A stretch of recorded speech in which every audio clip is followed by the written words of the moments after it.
બોલો. જય મૂળદાસ. આજે અમે બંધનું એલાન આપ્યું હતું. તેમાં અમારી સાથે અમરેલીના વેપારીજનો તથા ડિસ્ટ્રિક્ટ ઓફ ચેમ્બર્સના ભાઈઓ જોડાયેલા હતા. તેથી અમે મહાત્મા મૂળદાસ યુવક મંડળ તથા મહિલા મંડળ ખૂબ ખૂબ તેમનો આભાર માનીએ છીએ. આજે આ વાતને 3 દિવસ થઈ ગયા. અમરેલીના પોલીસ તંત્ર તરફથી અમને કોઈ આશ્વાસન મળેલ નથી. માટે અમે લોકોએ મુખ્યમંત્રીને તથા હોમ મિનિસ્ટરને કમિશનરને પત્ર પાઠવેલ છે કે આની તમે ઉચ્ચ કક્ષાએ તપાસ કરી અમારી સામે ગુનેગારને હાજર કરો. બીજું, અમરેલીમાં આ એક લુહાર સમાજના સંત નથી, સમસ્ત હિન્દુ સમાજના સંત છે.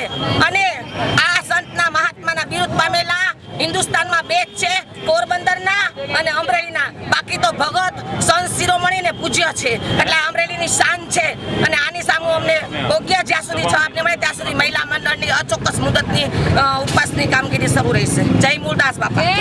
ગુજરાતના મહાન સંત મૂળદાસ કે જેમની પ્રતિમાનું ખંડન થયું છે 2 દિવસ પહેલા, આજે 3જો દિવસ છે, છતાં પણ પોલીસ ખાતું આની પાછળ તપાસ કરતી નથી અને ખંડન કરનારને પકડી શકતી નથી.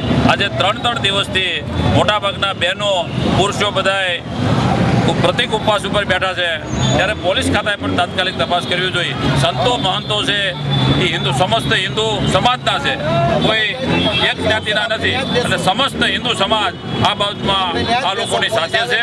અને અમારો ભારતીય રાષ્ટ્રીય કોંગ્રેસ પક્ષ પણ આ બાબતમાં અમારો અમને ટેકો આપે છે. અને તાત્કાલિક પોલીસ તપાસ કરે, નિષ્ક્રિય ન રહે અને આંદોલનને વેગ વધારે ન મળે અને ગુનેગારને પકડીને હાજર કરે, એવી આ તબક્કે અમારી માગણી છે.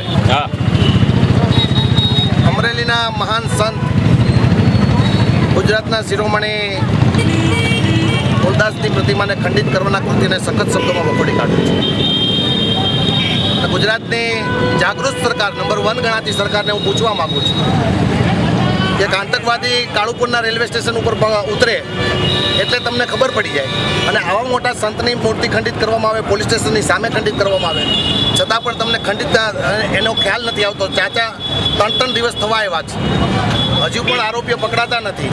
પોલીસ સ્ટેશનની જેમની પણ ડ્યુટી હોય એને તાત્કાલિક અસરથી ડિસમિસ કરી નાખવા જોઈએ.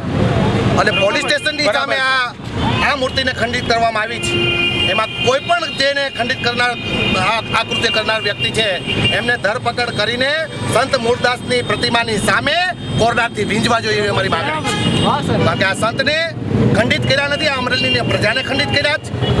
અને જે આ લેભાગુ તત્વો છે એને આ પ્રકારનું કૃત્ય કર્યું છે, ત્યારે આ જાગૃત સરકારના પોલીસ તંત્રને હું પૂછવા માંગુ કે તમે ક્યાં છો? પોલીસ સ્ટેશનની સામે જો આવા કૃત્ય થતા હોય તો ગુજરાતની પ્રજા કે અમરેલીની જનતા કેવી રીતે હવે સંતોષ અનુભવી શકે? આ મૂળદાસની પ્રતિમાને ખંડિત કરવા માટેના કૃત્ય કરનારને તાત્કાલિક પકડવામાં નહીં આવે ત્યાં સુધી એમનો જે કાંઈ આંદોલન ચાલી રહ્યું છે એને અમારો સંપૂર્ણ ટેકો છે. આ આંદોલનને જલદ કરવામાં આવે તો પણ અમારો સંપૂર્ણ ટેકો છે. અને આના માટે અત્યારે તો પ્રતિક ઉપવાસ ચાલે છે, આ બળનાંત ઉપવાસ ઉતરવાનું થાય તો પણ અમારો સંપૂર્ણ ટેકો છે. અને અમારા કોઈ પણ કાર્યકર્તાને બેસાડવા માટેની પણ અમારી તૈયારી છે. આ સંત મૂળદાસની પ્રતિમા ખંડિત થઈ નથી, અમરેલીના જાહેર જીવનને ખંડિત કર્યું છે, અમરેલીને પ્રજાને ખંડિત કર્યું છે. એ કૃત્યોને તાત્કાલિક અસરથી પોલીસ ધરપકડ કરે અને શાસક પક્ષ આમાં બહાર આવે અને જે કૃત્ય કરનાર છે એને તરત બોલાવી અને જાહેરમાં સજા કરે એવી અમારી માંગણી છે.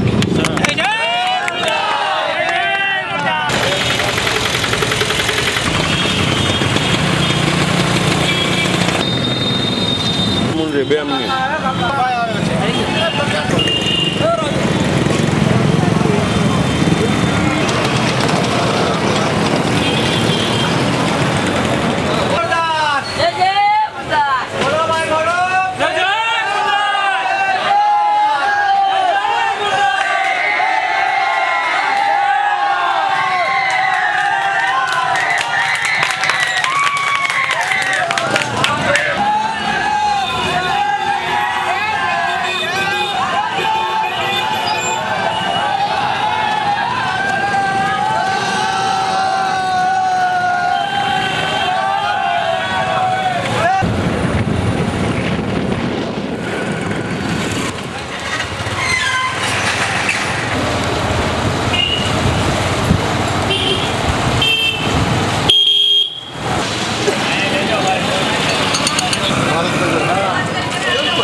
બે ચાર જણા મને કીધું ઓલા